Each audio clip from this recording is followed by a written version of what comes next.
Hi అండి, ఎలా ఉన్నారు? ప్రయాగరాజ్ నుండి కాశీకి బయలుదేరామండి. ఆ విశేషాలని మీతో పంచుకుంటున్నాను.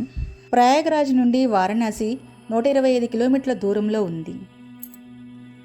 కాశీ అనే పదం కాష్ అనే శబ్దం నుండి వచ్చింది. కాష్ అంటే గుట్ట అని అర్థం. శివనగరం అదేనండి బనారస్. బనారస్ని వారణాసి, విశ్వనాథ్ నగరి, ముక్తి నగరి, కాశీ అనే పేర్లతో పిలుస్తారు.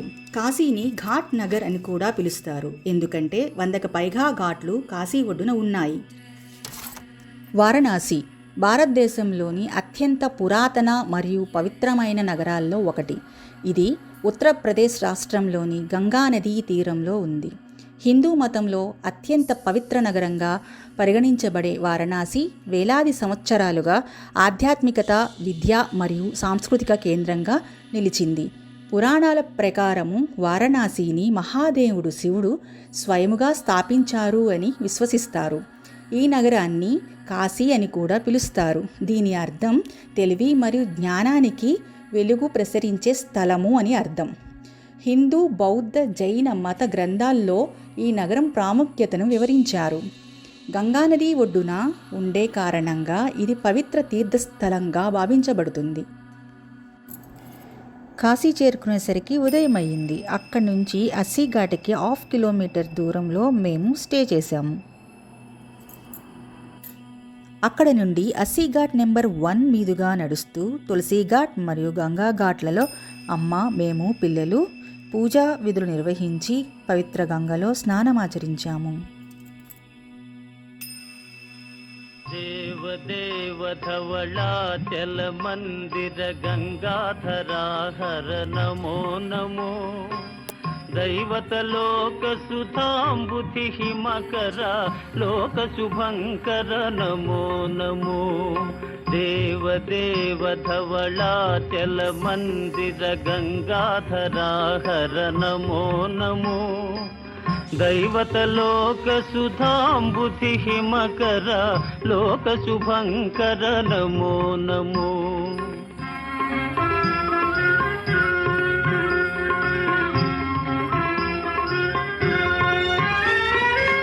పాలిత కింకర భవనా శంకర శంకర పురహర నమో నమో. పాలిత కింకర భవనా శంకర శంకర పురహర నమో నమో. హాలాహలధర శూలాయుధకర శైలసుతావర. ఆ తర్వాత బోట్లో కాశీ విశ్వనాథ్ దర్శనం కోసం బయలుదేరాము.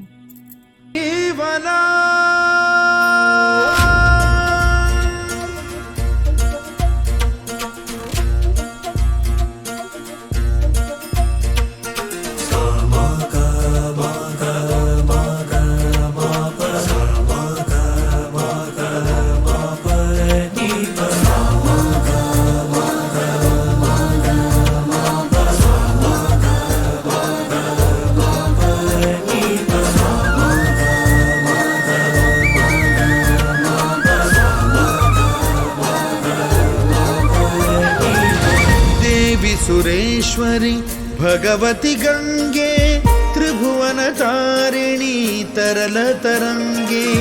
देवी सुरेश्वरी भगवती गंगे त्रिभुवन तारिणी तरल तरंगे. शंकर मौली विहारिणी विमले मम मदिरास्तां तव पद कमले. अलकानंदे परमानंदे कुरु करुणामय कातरवंगे. तव तट निकटे यस्य निवासः खलु वैकुंठे तस्य निवासः.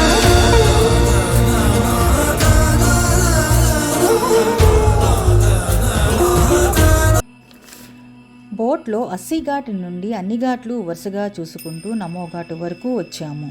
నమోఘాట్ను మోడర్న్ ఎమ్యూనిటీస్తో రూపొందించడం జరిగింది. నమస్కార గెస్చర్లో 25 ఫీట్ స్టాచ్యూలు 2 మరియు 15 ఫీట్ స్టాచ్యూస్ 1 రూపొందించారు. అంతేకాదు ఓపెన్ ఎయిర్ థియేటర్ కాన్సెప్ట్తో 1000 పీపుల్ కెపాసిటీతో హాస్పిటాలిటీని ఏర్పాటు చేశారు. మరియు food court, service local Banarasi క్విజిన్స్తో ఏర్పాటు చేశారు. తర్వాత మా బోటు విశ్వనాథుని దర్శనం కోసం మున్షీ ఘాట్లో ఆగింది. దర్శనం చేసుకోవాలనే వారందరూ అక్కడ దిగేశాము. నదీ స్నానం తర్వాత దాన ధర్మాలు చేయాలి అని మన పెద్దవారు చెప్తూ ఉంటారు. మేము కూడా అలాగే వస్త్రదానము మరియు అన్నదానం చేశాము. పిల్లలు మేము కొంతమంది గురువులకు వస్త్రాలను సమర్పించి ఆశీర్వాదం తీసుకొని వారి చేత తిలకధారణ చేయించుకొని దర్శనానికి బయలుదేరాము.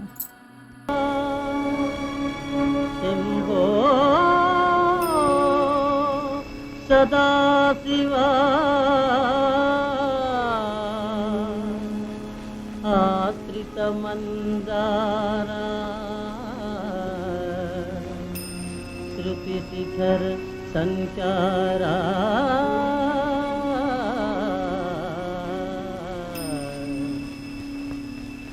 నీలకంధరా దేవా దీన బాంధవా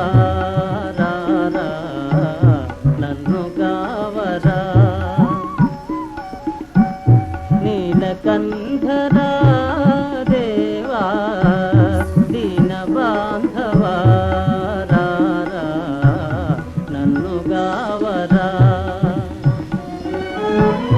సత్యసుందరా స్వామి నిత్య నిర్మలా పాహి సత్యసుందరా స్వామి నిత్య నిర్మలా. దర్శనానికి 4 ద్వారాల ద్వారా ప్రవేశం కల్పిస్తూ ఉన్నారు. అక్కడ వారు మాకు 1వ నెంబర్ గేట్ ద్వారా వెళ్ళండి, దర్శనం తొందరగా అవుతుంది అని చెప్పారు. మేము 1వ నెంబర్ గేట్ నుండి వెళ్ళాము దర్శనానికి. అయినా మాకు 3 గంటల టైం పట్టింది. అదే 4వ నెంబర్ గేట్ ద్వారా వెళ్ళిన వారికి 10 గంటల టైం పట్టిందంటండి. ఒక చిన్న ఇన్ఫర్మేషన్ మీకు ఇవ్వాలనుకుంటున్నాను. దర్శనానికి వెళ్ళేవారు మీ వద్ద దేవునికి సమర్పించే వస్తువులు తప్ప ఇంకేమీ ఉండకుండా చూసుకోండి. ఎందుకంటే సెల్ ఫోన్స్ ఎలో లేదు. అవి లాకర్లో పెట్టినా కూడా మన వద్ద కార్ కీస్ కానీ పెన్స్ కానీ ఎనీ టూల్స్ ఉన్నా కూడా అక్కడ నుండి నిర్దాక్షిణ్యంగా క్యూలో నుండి బయటకు పంపి లాకర్లో పెట్టమని పంపించేస్తున్నారు. అక్కడ సెక్యూరిటీ కొంచెం హార్డ్ బిహేవియర్తో ఉంది. అందుకని no luggage, no phone, no keys. అలా అయితే మనకు నో టెన్షన్, దర్శనం చేసుకొని హ్యాపీగా బయటకు రావచ్చు. ఇవండి మా కాశీయాత్ర విశేషాలు. Thanks for watching video. Please like and subscribe.